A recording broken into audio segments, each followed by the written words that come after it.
here at the same time, 8 p.m. Eastern Standard Time on the NOS Live YouTube channel. You can go to youtube.com, search Nerds on Site, and you'll be able to see this along with all the other amazing content that we have available on YouTube. Just for you. Just for you.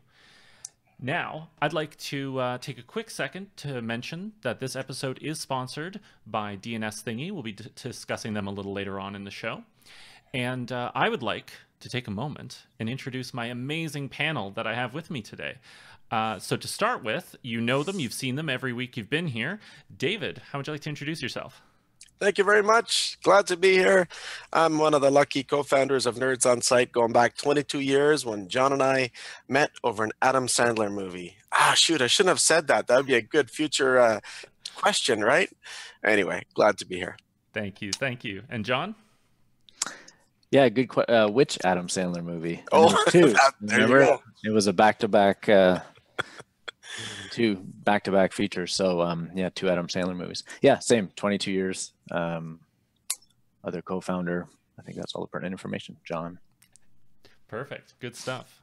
And we have also returning for the second episode in a row, Elyse.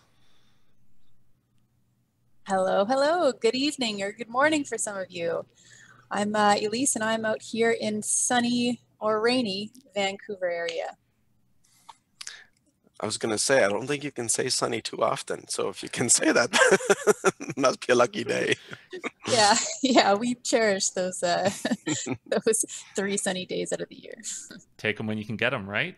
Absolutely. And last but certainly not least, I'd like to introduce our I can't count now, 5th member on the panel today. Arthur, would you like to say a few words? Hey, good to be here. You can say a few more if you wanted. It's really good to be here. All right, I'll take what I can get. So to those of you who are returning from last episode, you're familiar about this next segment. We like to call it, Are You Smarter Than a Nerd in 5th Grade?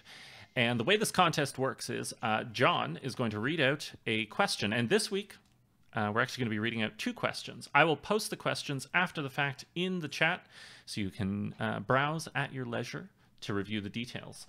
And at the end of the show, whoever is the first person to respond to the question is going to be our winner. And actually, to avoid confusion, we're going to start with one question now, and then we'll do the second question a little later on in the show, just to make sure that things line up nicely. So with that being said, John, would you like to read our first question for the audience? Sure, I would love to. So the first question is, I have to turn my head to read, just giving everyone a heads up. To go along with our space theme, I've just let the cat out of the bag. It's the space theme this week. What did NASA release into low orbit in 1990? And it's a 2-part question. At what altitude does this object orbit at? So should I repeat that? Yeah, why don't you repeat it one more time? Sure.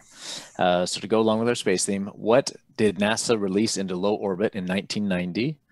And at what altitude does this object orbit? Perfect. Ooh, better grammar that second time. It's always better on the second pass. I didn't read the last word the second time. You know, if someone knows this out of memory, that they're a really space nerd. Yeah, no kidding, right? Yeah, or they got quick Google fingers. So if you know the answer, make sure to type it in the chat. If you're not able to type in the chat, sign into your YouTube account. If you don't have a YouTube account, just real quick, go to youtube.com, make one, and you're good to go. That's all it takes, and you could win a prize for those tiny little steps. All right, so let's see here. With that being said, we're actually going to... I got so excited about the prize. You will too once you see it. Can I just point out that a satellite is not accepted as it's what notable object did NASA release into low orbit in 19? Because they probably did, throw up a satellite or two. That's not what we're looking for. No, we're looking for the one, the only, the important one. Exactly. So one thing that we're introducing this week is, to sort of keep you up with what's happening. And, we're all people here. We're all nerds, but we all have families, friends, lives, all these amazing things going on. And David's going to talk to us about some of the NOS, the Nerds on Site news that's been happening recently. Hey, absolutely. Many of you already know that we're a company that believes in the three F's, right? Faith, family, and fiscal responsibilities in that order. And so we always celebrate family. There's no doubt about that. So I have three pieces of good news all around that. Number one, Arthur, the guy here in orange, he just became a daddy for the third time. And his boy's name is Zane. What an awesome name. And we also have a nerd out of London who is in a leadership role. His name is Horatio. He's a Romanian immigrant, very hardworking fella. And he had a baby girl named Olivia. And we have Roger, one of our front-end software developers, and he had a boy as well named Micah Owen. So 3 pieces of good news, 3 nerd children born. Very exciting. All right. That is great news. And congrats, Arthur. You know, congratulations to everyone, of course. But since you're on the show, special congratulations. Yeah, thank you. Fantastic. Things have been going well. That's what we like to hear. Perfect. Do you want to share anything about being what you said? It was the third child. How do you feel being third time's a charm dad? You know what? It's interesting because it's been 4 years since the last one, and so it definitely brings back some memories of the early days, and just how quickly things go. You want to cherish every moment, and I think it just reminds you again what's important in life, and puts perspective on what you're doing. It's amazing. Thank you for sharing that. So one thing we'd also like to discuss, in keeping with David's sort of philosophy and the Nerds on Site philosophy, is that, if you're sitting out there and you're watching this show and you're thinking, wow, these guys, they get to do what they love. They get to, share in their friendship, in their work, in their passions. And you think, I want to try that. I want to be a part of that world. I'm here to tell you that you can. If you go to iwanttobeanerd.com, and you can take a look right below all of our videos here, and you'll actually see the URLs listed on the broadcast. And if you go to iwanttobeanerd.com, it is the place where you can look to become a nerd, where you can look to join the team. And the thing about being a nerd is that it is you go into business for yourself, but not by yourself. You have a support staff. You have people with you who are there to share in the troubles and in the good stuff. It really is just a huge, huge, fantastic family. So once again, iwanttobeanerd.com. Go check it out. Look around on the website. It's fantastic. And the next thing up on the docket, actually, is we're going to dive headfirst into our major headline of the day. This is sort of where we open up the discussion to the panel. And so I'd like to get David to sort of introduce and lead the discussion here, and hopefully you enjoy. Absolutely. I don't think that there were many nerds that were not aware of the biggest news of the week, which is, of course, Falcon Heavy heading for outer space. And of course, this was really thrilling for flat earthers because once again, they have proof because the rocket's facing the wrong way in the pictures, right? So it's just a very exciting time, I think. John is already thinking, wait a minute. That's one of the first things that I saw, people saying, yeah, see, it's all fake. But no, it's very exciting. If you haven't followed it along, there are lots of stories online, and I just love this picture that just a couple of hours ago Elon Musk posted on Instagram. The most current picture, I guess, from about 2 hours ago. Just sorry to interrupt, but I'm pretty sure that's just a screenshot from a Cars music video from the 80s. More evidence. More evidence. Yeah. More evidence for the flat earthers. There you go. Anyway, what did you find most exciting about this whole event? Arthur, if I'm not mistaken, you actually made this a live event with your son. Yeah. It was about 3:45, I believe, when it launched. Eastern time, and so I took my oldest son and we just went and watched it live, and we managed to turn it on 30 seconds before it launched, so it was just about missed it. And and there's so many times I just said wow, and I just said wow. It's like it was just so amazing watching it. Quite exciting. I'm surprised how many people are calling it fake. I mean, in a way I get it, but I don't know. Anybody, yeah. Anybody who has an appreciation of how many elements go into this, and the amount of reporters that were within a mile, or I guess 2.5 miles or so of actual launch that were there was it seemed to just lift then the mentality of an entire world of interested observers, right? Everybody just felt like what I heard people express that are a couple decades older than we are was they feel like it's the 1960s again, right? When the race to the moon was very real, it was palpable, and people have felt a tangible sense of hope and excitement, and so that happened again today. So I thought that was pretty cool to have people express that.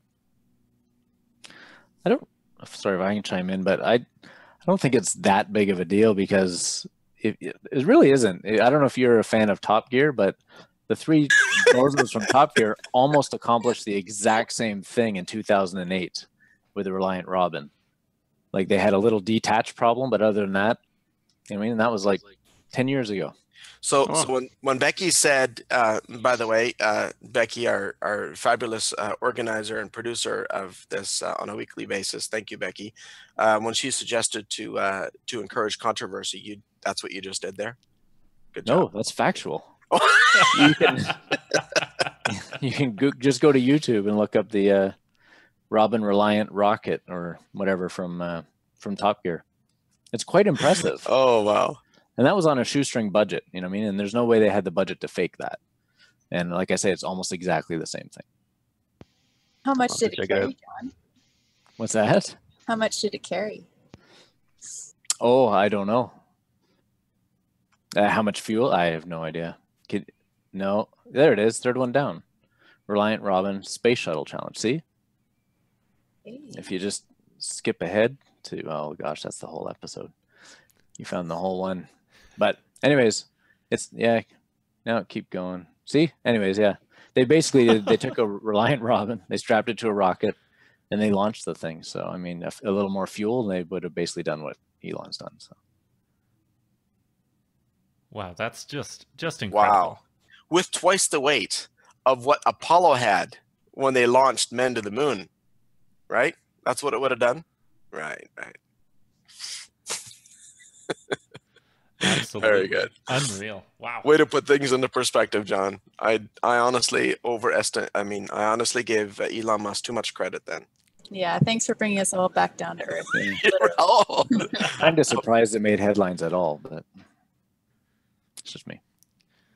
I could see that. Do you think there's any, I'm going to put this sort of follow-up question out to the floor. What do you think the ramifications of it are? Like, where do you think, obviously Elon Musk sort of is in his own, his own space, pun fully intended. But what do you think that, the ramifications are going to be going forward from here in regards to, space? I don't want to say travel, but in terms of putting objects from the ground up there. Spring competition, right? Because it was 2 months ago that the CEO of Boeing said, "We're going to beat you to Mars," Elon Musk, right? That's what he said. And then Elon says, "Let's do it." So, that's one aspect of it. Okay. So you think Boeing's going to sort of have a counter ready to go? No, I just think it'll spur competition, and just like there was the competition of who would get to the moon first a number of years ago. Something similar now, and getting to Mars, or just innovating in the space thing. Yeah, but fully commercialized at this point. Not necessarily the... SpaceX does rely on NASA quite a bit for funding and for projects. All right. But yeah.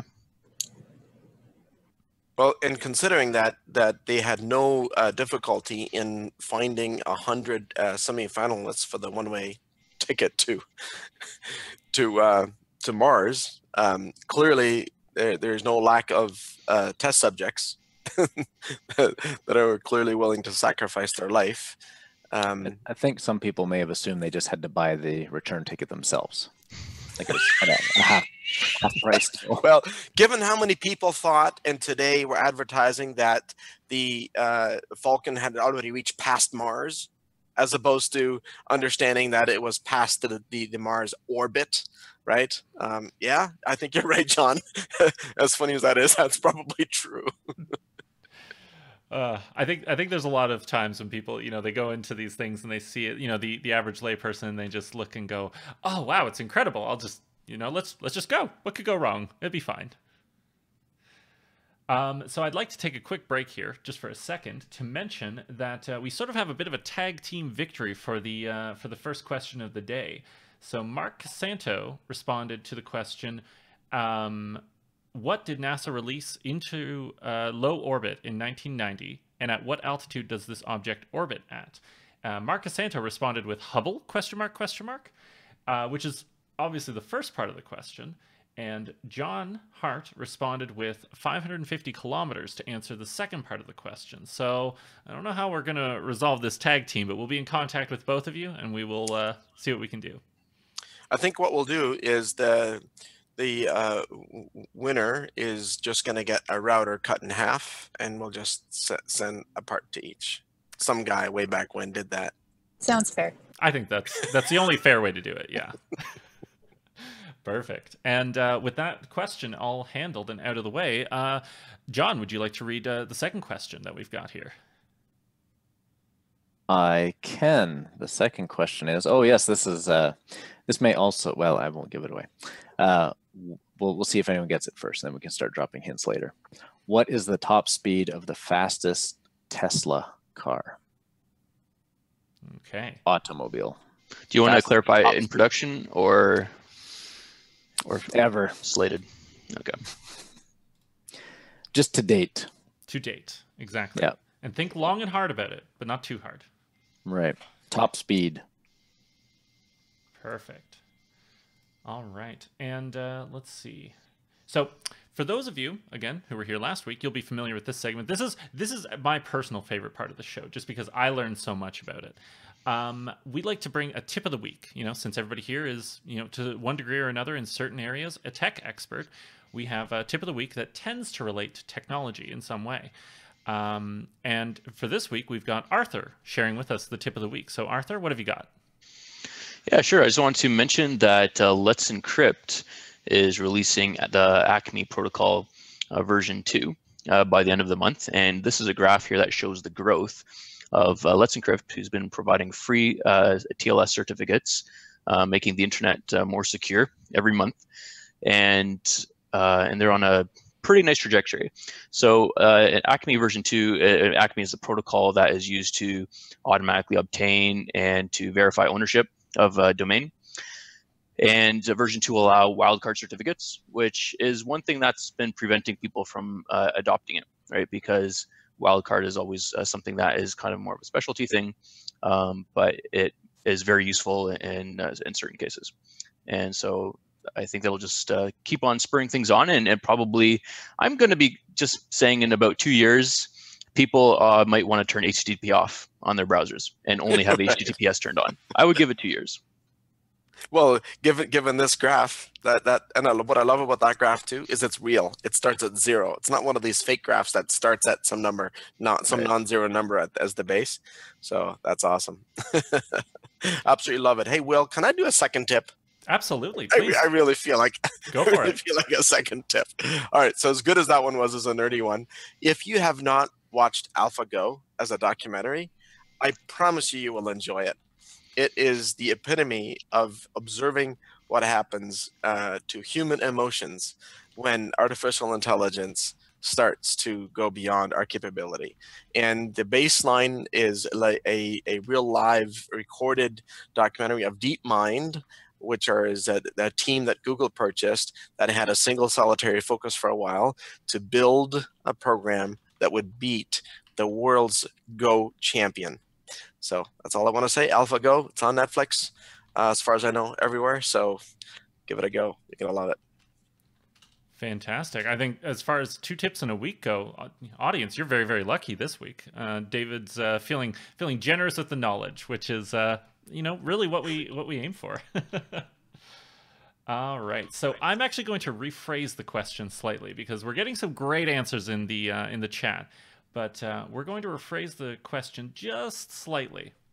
So the question is, what is the fastest speed a Tesla car has achieved? And so I will leave you with that.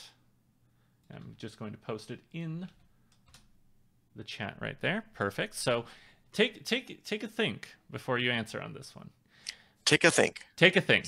Is that a Canadianism? We'll pretend it is. Well, if it whatever lets me get away with it. You heard it here first, folks. Take a think. Take a think. Exactly.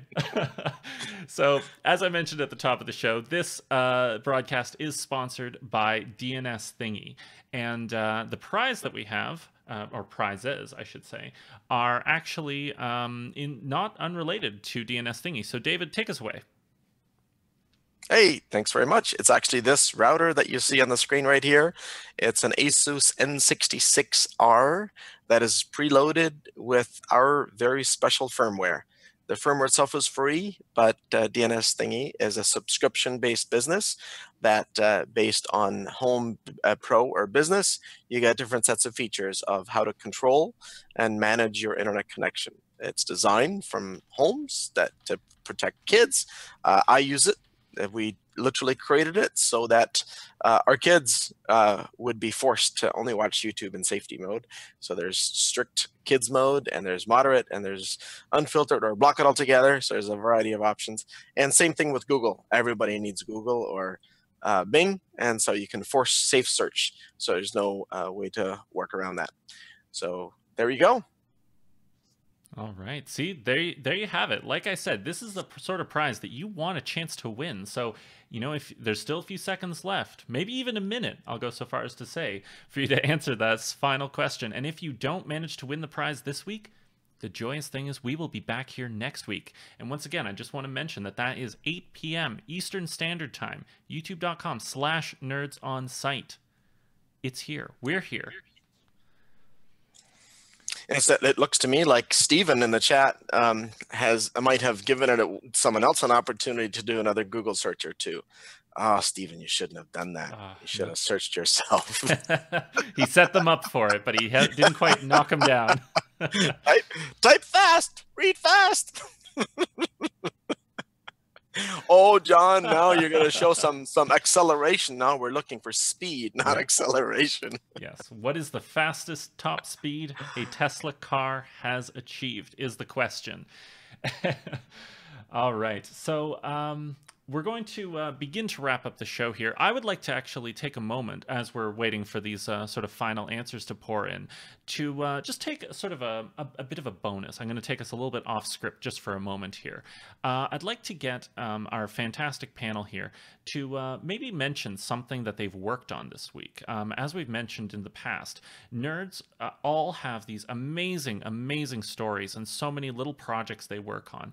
And no matter what, there's always something in the pipeline. So I would love to hear something from, ideally, each of you, if you have something, you know, sort of ready to go. I know I'm springing it on you in the last moment, but if you have something that's happened within the last week, last month, something that's, you know, really just been exciting to you. And we'll start with you, David. You look ready to go. I'm always ready. In fact, after I was married, my wife says, "I'm not sure I like your last name." I said, "Well, how about we change it to Reddy?" So I'm always ready. But then it never happened because she said if I did that, she was going back to her maiden name. So I'm still Redekop.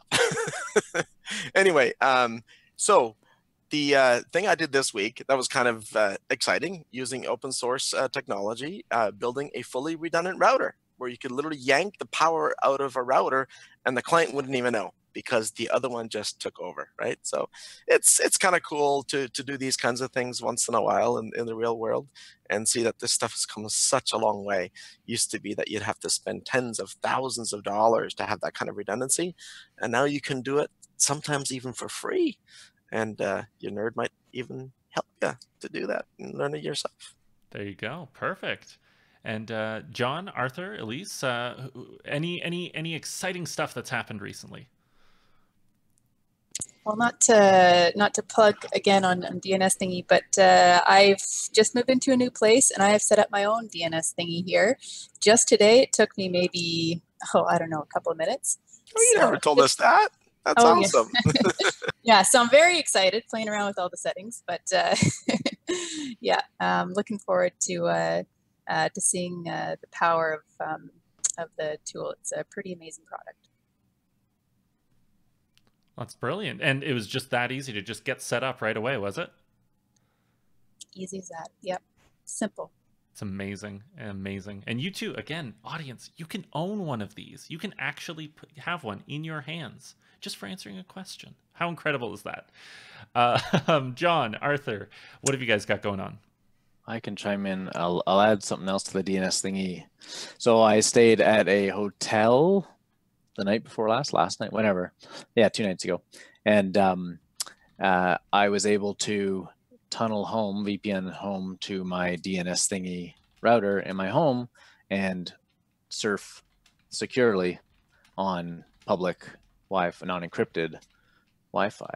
So, I mean, just one of the nice little features of having a DNS thingy box. And then I get all the features that I enjoy at home, I can enjoy on the road as well. So I kind of like that. I like how seamless it was. You just click and boom and connect and you're safe. Right, right.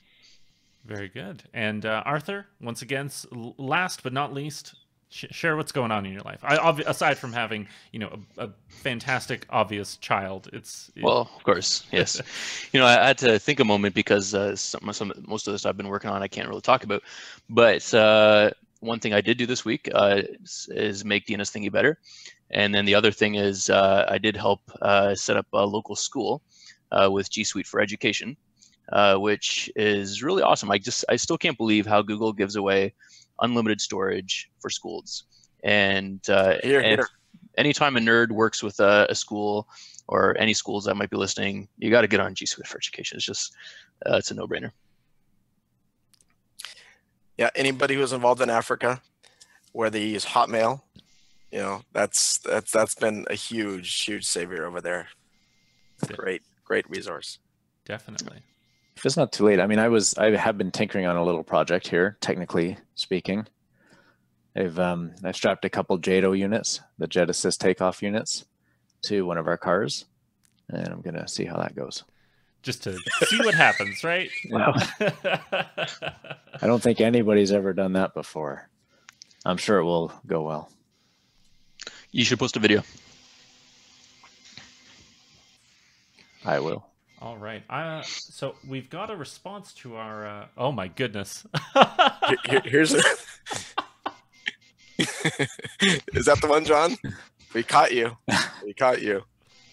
Hang on, I told you no photos, David. All right. No, not until it's done. Not until it's done. So I'm actually going to need to get my my panel here to assist me with judging this final answer, because this is all the last one we have time for. So. Stephen has responded with 11 kilometers per second. Now, does that match up to our answer?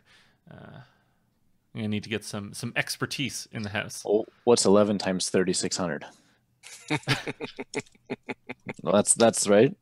It is. He is very, very close. Yeah. He's very close. I would say he gets it. Yeah? All right. Yeah. Yeah. Perfect. Yeah. So, Stephen, congratulations. You made me do conversion, which I can't forgive you for, but I'll let it slide this one time. Congratulations. You are the winner of the second prize of this evening, the earlier ones being, of course, Mark and John. And we will be contacting you guys within the next little while just to, discuss the prize and delivery and such. In the meantime, from all of us here, Elyse, Arthur, David, John, and myself, we thank you so much for spending this time with us. This has been NOS Live. Make sure to come by next week, once again, 8 p.m. Eastern Standard Time. We would love to see you. And with that, we're going to say goodnight. Bye for now. See you next week. Bye now.